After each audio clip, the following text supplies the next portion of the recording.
Let's get reaction now from international trends forecaster Gerald Celente. Gerald, how spontaneous are these protests? Did Erdogan see this coming, do you think? No, I don't think anyone saw them coming, and I believe that the protests are legitimate concerning their putting up a supermarket and barracks on their beloved square. So I think it began like that, but I think the tension, obviously, the tension has been building for a variety of reasons. But does it really constitute an uprising? Because this is a small fraction of the Turkish population, isn't it? And some people are talking about a Turkish spring. Is that an exaggeration, or could that be true? Well, I don't know if it'll be a Turkish spring, but let's look at some of the facts behind this, besides the shopping mall that's supposedly going to be built. The inequality level. Among the OECD nations, Turkey's inequality ranks third in the bottom, just behind Mexico and, of course, the United States, the most unequal country.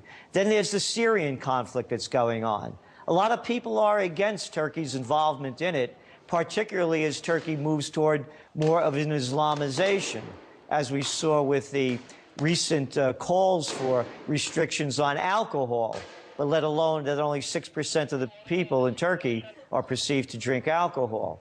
And so there are a number of other underlying facts, particularly also the Prime Minister's penchant to hold on to office. He's already had 3 terms under the terms of his party. That's the limit, but he's made no bones about it that he's going for a 4th.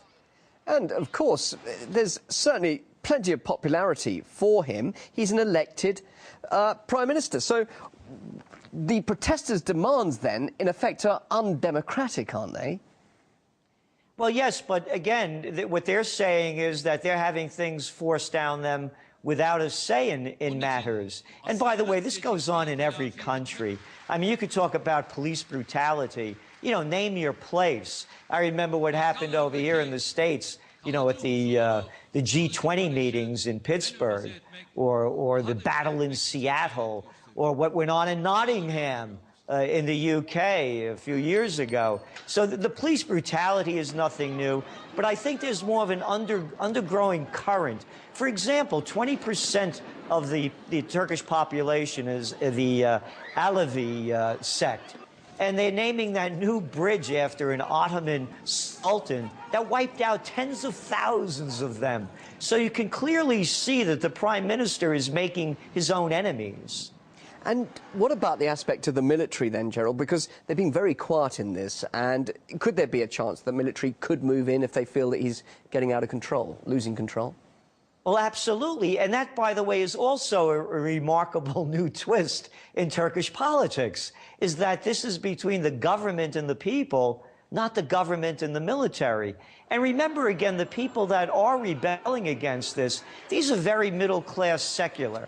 You know, this isn't a radical fringe element, as the Prime Minister says. You know, he said that they're standing tall against those people that are hand in hand with terrorism. I mean, this is not a terrorist group. So, and it is interesting that the military is not involved at this point.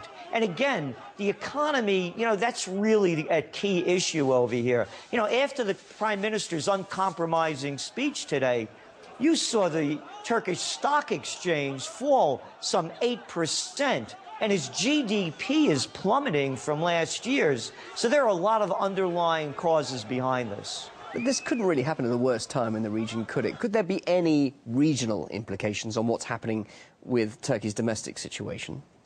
You know, that's a very important question you asked.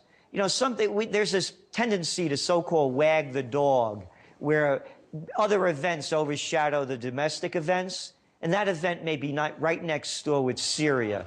As we're hearing more and more calls, for example, just from France 2 days ago, that Syria is using chemical weapons. So we may see a great distraction, and it may be in Syria. And Gerald, finally, Erdogan, he's coming back tonight to face all the crisis in his country. What's he going to do you think? What's the next stage?